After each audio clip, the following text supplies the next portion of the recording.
नमस्कार दोस्तों, स्वागत है आपका हमारे चैनल पर फिर से एक बार नई कहानी के साथ। तो चलिए बिना समय गवाए कहानी को शुरू करते हैं। दोपहर के 2 बज रहे थे। रसोई का काम निपटाकर मैं लेटी हुई अपने बेटे राहुल के बारे में सोच ही रही थी कि किसी ने दरवाजे की घंटी बजा दी। कौन हो सकता है? शायद डाकिया होगा। यह सोचते हुए बाहर आई और दरवाज़ा खोल कर देखा तो सामने एक 22-23 साल की युवती खड़ी थी। आंटी, मुझे पहचाना आपने? मैं कंचन, आपके बगल वाली। वह बोली। अरे कंचन, तुम यहाँ कैसे? और यह क्या हालत बना रखी है तुमने? एक साथ ढेरों प्रश्न मेरे मुंह से निकल पड़े। मैं उसे पकड़कर प्यार से अंदर ले आई। कंचन बिना किसी प्रश्न का उत्तर दिए एक आबोध बालक की तरह मेरे पीछे पीछे अंदर आ गई। बैठो बेटा। मेरा इशारा पाकर वह यंत्रवत बैठ गई। मैंने गौर से देखा तो कंचन के नक्श काफ़ी तीखे थे। रंग गोरा था, बड़ी बड़ी आंखें उसके चेहरे को और भी आकर्षक बना रही थी। यौवन की दहलीज पर कदम रख चुकी कंचन का शरीर बस ये समझिए कि हड्डियों का ढांचा भर था। मैंने उससे पूछा, बेटा कैसी हो तुम? नज़रें झुकाए बेहद धीमी आवाज़ में कंचन बोली, आंटी, मैंने कितने पत्र आपको लिखे, पर आपने किसी भी पत्र का जवाब नहीं दिया। मैं खामोश एकटक उसे देखते हुए सोचती रही। बेटा, पत्र तो तुम्हारे बराबर आते रहे, पर तुम्हारी माँ और पापा के डर के कारण जवाब देना उचित नहीं समझा। मुझे चुप देख शायद वह मेरा उत्तर समझ गई थी। फिर संकोच भरे शब्दों में बोली, आंटी, 2 दिन हो गए मैंने कुछ खाया नहीं है। प्लीज़ मुझे खाना खिला दो। मैं तंग आ गई हूँ अपनी इस ज़िंदगी से। अब बर्दाश्त नहीं होता। माँ का व्यवहार, रोज़ रोज़ की मार और तानों से पीड़ित हो चुकी हूँ। यह कहकर कंचन मेरे पैरों में गिर पड़ी। मैंने उसे उठाया और गले से लगाया तो वह फफक कर पड़ी और मेरा स्पर्श पाते ही उसके धैर्य का बांध टूट गया। आंटी, कई बार जी में आया कि आत्महत्या कर लूं। कई बार कहीं भाग जाने को कदम उठे, किंतु इस दुनिया की सच्चाई को जानती हूँ।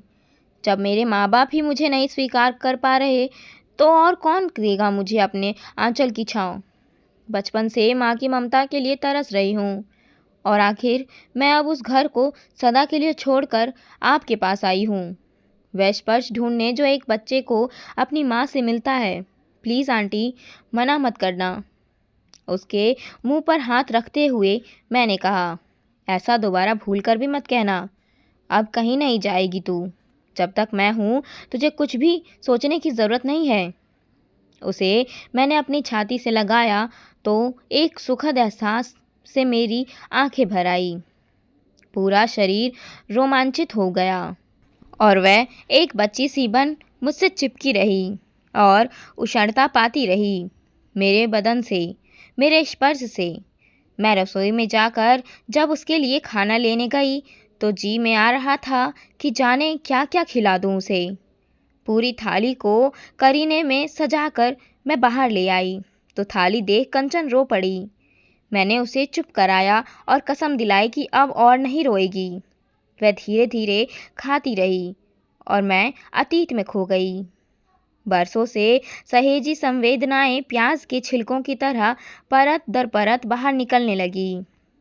कंचन 2 साल की थी कि काल के क्रूर हाथों ने उससे उसकी माँ छीन ली। कंचन की माँ को लंग्स कैंसर था। बहुत इलाज कराया था कंचन के पापा ने, पर वह नहीं बच पाई। इस सदमे में उबरने में कंचन के पापा को महीनों लग गए। फिर सभी रिश्तेदारों एवं दोस्तों के प्रयासों के बाद उन्होंने दूसरी शादी कर ली। इस शादी के पीछे उनके मन में शायद यह स्वार्थ भी कहीं छुपा था कि कंचन अभी बहुत छोटी है और उसकी देखभाल के लिए घर में एक औरत का होना ज़रूरी है। शुरुआत के कुछ महीने पलक झपकते बीत गए। इस दौरान सुधा का कंचन के प्रति व्यवहार सामान्य रहा, किंतु ज्यों ही सुधा की कोख में एक नए मेहमान ने दस्तक दी, सौतेली माँ का कंचन के प्रति व्यवहार तेजी से असामान्य होने लगा। सुधा ने जब बेटी को जन्म दिया तो कंचन के पिता को विशेष खुशी नहीं हुई। वे चाह रहे थे कि बेटा हो, पर एक बेटे की उम्मीद में सुधा को 4 बेटियां ही हो गई। और ज्यों ज्यों कंचन की बहनों की संख्या बढ़ती गई, त्यों त्यों उसकी मुसीबतों का पहाड़ भी खड़ा होता गया। आए दिन कंचन के शरीर पर उभरे स्याहे निशान माँ के सौतेलेपन को चीख चीख कर उजागर करते थे। कितनी बेरहम थी सुधा। जब बच्चों के कोमल नाजुक गालों पर माँ बाप के प्यार भरे स्पर्श की जरूरत होती है, तब कंचन के मासूम गालों पर उंगलियों के निशान छलकते थे। सुधा का खुद की पिटाई से जब जी नहीं भरता था तो वह उसके पिता से कंचन की शिकायत करती। पहले तो वह इस ओर ध्यान नहीं देते थे, पर रोज़ रोज़ पत्नी द्वारा कान भरे जाने से तंग आकर वह भी बड़ी बेरहमी से कंचन को मारते। सच ही तो है, जब माँ दूसरी हो तो बाप पहले ही तीसरा हो जाता है। अब तो उस नन्ही सी जान को मार खाने की आदत सी हो गई थी। मार खाते समय उसके मुंह से उफ तक नहीं निकलती थी तो बस सिसकियाँ। वह मासूम बच्ची तो खुलकर रो भी नहीं सकती थी, क्योंकि वह रोती तो मार और अधिक पड़ती। खाने को मिलता बहनों का जूठन। कंचन की बहनों को जब दूध पीते या फल खाते देखती तो उसका मन ललचा उठता, लेकिन उसे मिलता कभी कभार बहनों द्वारा छोड़ा हुआ दूध और फल। कई बार तो कंचन जब जूठे गिलास धोने को ले जाती तो उसी में थोड़ा सा पानी डालकर उसे ही पी लेती। गजब का धैर्य और संतोष था उसमें। शुरू में कंचन मेरे घर आया जाया करती थी, किंतु अब सुधा ने उसे मेरे यहाँ आने पर भी प्रतिबंध लगा दिया। कंचन के साथ इतनी निर्दयता देख दिल करहा उठता था कि आखिर इस मासूम बच्ची का क्या दोष। उस दिन तो सुधा ने हद ही कर दी, जब कंचन का बिस्तर और सामान बगल में बने गैरेज में लगा दिया। मेरी छत से उसका गैरेज स्पष्ट दिखाई देता था। जाड़ों का मौसम था। मैं अपनी छत पर कुर्सी डालकर धूप में बैठी स्वेटर बुन रही थी। तभी देखा कंचन एक थाली में भाई बहन द्वारा छोड़ा गया खाना लेकर अपने गैरेज की तरफ जा रही थी। मेरी नज़र उस पर पड़ी तो वह शर्म के मारे दौड़ पड़ी। दौड़ने से उसके पैर में पत्थर द्वारा ठोकर लग गई और खाने की थाली गिर पड़ी। आवाज़ सुनकर सुधा दौड़ी दौड़ी बाहर आई और आव देखा न ताव चटाचट कंचन के भोले चेहरे पर कई तमाचे जड़ दिए। उल्टा कहीं की मर क्यों नहीं गई? जब माँ मरी थी तो तुझे भी क्यों नहीं ले गई अपने साथ? छोड़ गई है मेरे खातिर जी का जंजाल। अरे चलते नहीं बनता क्या? मोटाई चढ़ी है, जहर खाकर मर जा। अब और खाना नहीं है, भूखी मर। आवाज़ के साथ साथ सुधा के हाथ भी तेज़ी से चल रहे थे। उस दिन का वह नज़ारा देखकर मैं तो अवाक रह गई।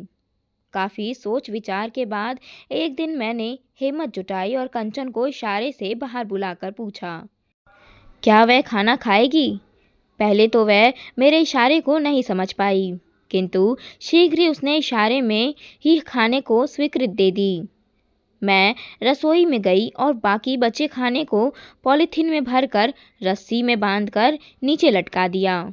कंचन ने बिना किसी औपचारिकता के थैली खोल ली और गैरेज में चली गई। वहाँ बैठकर खाने लगी। धीरे धीरे यह एक क्रम सा बन गया कि घर में जो कुछ भी बनता मैं कंचन के लिए अवश्य रख देती और मौका देखकर उसे दे देती। उसे खिलाने में मुझे एक आत्म सुख सा मिलता। कुछ ही दिनों में उससे मेरा लगाव बढ़ता गया और एक अजीब से बंधन में जकड़ते गए हम दोनों। मेरे भाई की शादी थी। मैं 10 दिन के लिए मायके चली आई, लेकिन कंचन की याद मुझे जब तक परेशान करती रही, खासकर तब और अधिक उसकी याद आती जब मैं खाना खाने बैठती। यद्यपि हमारे बीच कभी कोई बातचीत नहीं होती थी, पर इशारों में ही वह सारी बातें कह देती एवं समझ लेती। भाई की शादी से जब घर वापस लौटी तो सीधे छत पर गई। वहाँ देखा कि ढेर सारे कागज़ पत्थर में लिपटे हुए पड़े थे। हर कागज़ पर लिखा था, आंटी आप कहाँ चली गई हो? कब आओगी? मुझे बहुत तेज़ भूख लगी है, प्लीज़ जल्दी आ जाओ ना। एक कागज़ खोला तो उस पर लिखा था, मैंने कल माँ से अच्छा खाना मांगा तो मुझे गरम चिमटे से मारा। मेरा हाथ जल गया है, अब तो उसमें घाव हो गया है। मैं कागज़ के टुकड़ों को उठा उठा कर पढ़ रही थी और आंखों में आंसू बह रहे थे। नीचे झांक कर देखा तो कंचन अपनी कुर्सी मेज पर दुबकी सी बैठी पढ़ रही थी। दौड़कर नीचे गई और मायके से लाई कुछ मिठाइयाँ और पूड़ियाँ लेकर ऊपर आ गई और कंचन को इशारा किया। मुझे देखकर उसकी खुशी का ठिकाना न रहा। मैंने खाने का सामान रस्सी से नीचे उतार दिया। कंचन ने झट से डब्बा खोला और बैठकर खाने लगी। तभी उसकी छोटी बहन निधि वहाँ आ गई और कंचन को मिठाइयाँ खाते देखकर ज़ोर से चिल्लाने ही वाली थी कि कंचन ने उसके मुंह पर हाथ रख कर चुप कराया और उससे कहा, तू भी मिठाई खा ले। निधि ने मिठाई तो खा ली पर अंदर जाकर अपनी माँ को इस बारे में बता दिया। सुधा झट से बाहर आई और कंचन के हाथ से डब्बा छीनकर फेंक दिया और बोली, अरे भूखी मर रही थी क्या? घर पर खाने को नहीं जो पड़ोसी से भीख मांगती है? चल जा अंदर, बर्तन पड़े हैं, उन्हें मांज धो ले, बढ़ियाई मिठाई खाने वाली। कंचन के साथ साथ सुधा मुझे भी भला बुरा कहते हुए अंदर चली गई। इस घटना के बाद कंचन मुझे दिखाई नहीं दी। मैंने सोचा शायद वह कहीं चली गई है, पर एक दिन जब चने की दाल सुखाने छत पर गई तो एक कागज़ पत्थर में लिपटा पड़ा था। मुझे समझने में देर नहीं लगी कि यह कंचन ने ही फेंका होगा। दाल को नीचे रख कागज़ खोलकर पढ़ने लगी। उसमें लिखा था, प्यारी आंटी, होश संभाला है, तब से मार खाती आ रही हूँ। क्या जिनकी माँ मर जाती है उनका इस दुनिया में कोई नहीं होता? मेरी माँ ने मुझे जन्म देकर क्यों छोड़ दिया इस हाल में? पापा तो मेरे अपने हैं, फिर वह भी मुझसे क्यों इतनी नफ़रत करते हैं? क्या उनके दिल में मेरे प्रति प्यार नहीं है? खैर छोड़िए, शायद मेरा नसीब ही ऐसा है। पापा का ट्रांसफ़र हो गया है, अब हम लोग यहाँ से कुछ ही दिनों में चले जाएंगे। फिर किससे कहूँगी अपना दर्द? आपकी बहुत याद आएगी। काश आंटी आप मेरी माँ होती, कितना प्यार करती मुझको। तबीयत ठीक नहीं है, अब ज़्यादा लिख नहीं पा रही हूँ। समय धीरे धीरे बीतने लगा। अक्सर कंचन के बारे में अपने पति शरद से बातें करती तो वह गंभीर हो जाया करते थे। इसी कारण मैं इस बात को कभी आगे नहीं बढ़ा पाई। कंचन को लेकर मैं काफ़ी ऊहापोह में रहती थी, किंतु समय के साथ साथ उसकी याद धुंधली पड़ने लगी। अचानक कंचन का एक पत्र आया, फिर तो यादा कदा उसके पत्र आते रहे, किंतु एक अज्ञात भय से मैं कभी उसे पत्र नहीं लिख पाई और ना ही सहानुभूति दर्शा पाई। अचानक कटोरी गिरने की आवाज़ से मैं अतीत की यादों से बाहर निकल आई। देखा कंचन सामने बैठी है, उसके हाथ कँपा रहे थे, शायद इसी वजह से कटोरी गिरी थी। मैंने प्यार से कहा, कोई बात नहीं बेटा, फिर उसे अंदर वाले कमरे में ले जाकर अपनी साड़ी पहनने को दी। बसंती रंग की साड़ी उस पर खूब फक रही थी। उसके बाल संवारे तो अच्छी लगने लगी। बिस्तर पर लेटे लेटे हम काफ़ी देर तक इधर उधर की बातें करते रहे। इसी बीच कब उसे नींद आ गई पता ही नहीं चला। कंचन तो सो गई, पर मेरे मन में एक अंत दर्द चल रहा था। एक तरफ तो कंचन को अपनाने का, पर दूसरी तरफ इस विचार से सिरह उठाती कि इस बात को लेकर शरद की प्रतिक्रिया क्या होगी। शायद उनको अच्छा न लगे कंचन का यहाँ आना। इसी उधेड़-बुन में शाम के 7 बज गए। दरवाजे की घंटी बजी तो जाकर दरवाज़ा खोला। शरद ऑफिस से आ चुके थे। पूरे घर में अंधेरा छाया देख पूछ बैठे, क्यों आज तबीयत ठीक नहीं है क्या? कंचन को लेकर मैं इस तरह से उलझ गई थी कि घर की बत्तियां जलाना भी भूल गई। घर की बत्तियां जलाकर रोशनी की और रसोई में आकर शरद के लिए चाय बनाने लगी। विचारों का क्रम लगातार जारी था। बार बार यही सोच रही थी कि कंचन के यहाँ आने की बात शरद को कैसी बताई जाए। क्या शरद कंचन को स्वीकार कर पाएंगे? सोच सोच कर मेरे हाथ पैर ढीले पड़ते जा रहे थे। शरद मेरी इस मनोदशा को शायद भांप रहे थे। तभी बार बार पूछ रहे थे, आज तुम इतनी परेशान क्यों दिख रही हो? इतनी व्यंग्र एक परेशान तो तुम्हें पहले कभी नहीं देखा। क्या बात है, मुझे नहीं बताओगी? मैं शायद इसी पल का इंतज़ार कर रही थी। उचित मौका देख मैंने बड़े ही साधे शब्दों में कहा, कंचन आई है। मेरा इतना कहना था कि शरद गंभीर हो उठे। घर में एक मौन बरस आ गया। रात का खाना तीनों ने एक साथ खाया। कंचन को अलग कमरे में सुलाकर मैं अपने कमरे में आ गई। शरद दूसरी तरफ करवट लिए लेटे थे। मैं भी एक ओर लेट गई। दोनों बिस्तर पर दो जिंदा लाशों की तरह लेटे रहे। शरद काफ़ी देर तक करवट बदलते रहे। विचारों की आंधी में नींद दोनों को ही नहीं आ रही थी। बहुत देर बाद शरद की आवाज़ ने मेरी विचार श्रृंखला पर विराम लगाया। बोले, देखो, मैं कंचन को उसकी माँ तो नहीं दे सकता हूँ, पर सासू माँ तो दे ही सकता हूँ। मैं कंचन को इस तरह नहीं, बल्कि अपने घर में बहू बनाकर रखूँगा। तब यह दुनिया और समाज कुछ भी न कह पाएगा। अन्यथा एक पराई लड़की को इस घर में पनाह देंगे तो हमारे सामने अनेक सवाल उठेंगे। शरद ने तो मेरे मुंह की बात छीन ली थी। कभी सोचा ही नहीं था कि वे इस तरह अपना फैसला सुनाएंगे। मैं चिपक गई शरद के विशाल हृदय से और रो पड़ी। मुझे गर्व महसूस हो रहा था कि मैं इतनी खुश नसीब हूँ जो मुझे इतने विशाल हृदय वाले इंसान की पत्नी हूँ।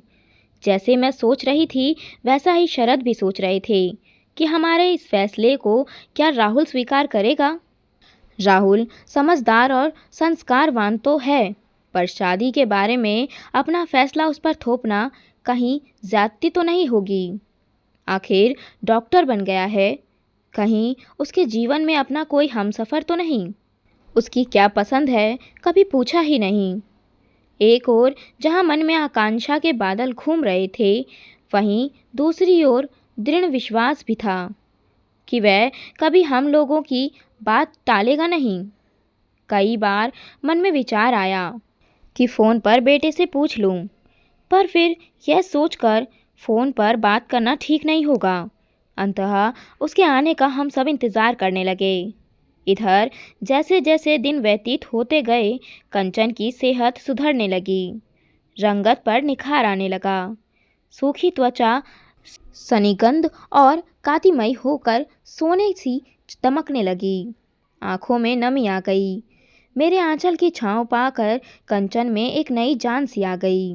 उसे देखकर लगा जैसे ग्रीष्म ऋतु की भीषण गर्मी के बाद वर्षा की पहली फुहार पड़ने पर पौधे हरे भरे हो उठते हैं।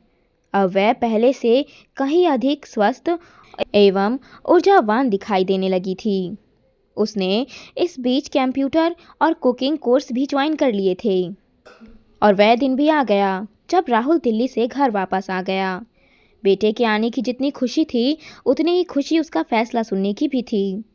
एक दो दिन बीतने के बाद मैंने अनुभव किया कि वह भी कंचन से प्रभावित है, तो अपनी बात उसके सामने रख दी। राहुल शहर से तैयार हो गया। मेरी तो मन मांगी मुराद पूरी हो गई। मैं तेज़ी से दोनों के ब्याह की तैयारी में जुट गई और साथ ही कंचन के पिता को भी इस बात की सूचना भेज दी। कंचन और राहुल की शादी बड़ी धूमधाम से संपन्न हो गई। शादी में न तो सुधा आई और ना ही कंचन के पिता। कंचन को बहुत इंतज़ार रहा कि पापा ज़रूर आएंगे, किंतु उन्होंने ना आकर कंचन की रही सही उम्मीदें भी तोड़ दी। अपने नवजीवन में प्रवेश कर कंचन बहुत खुश थी।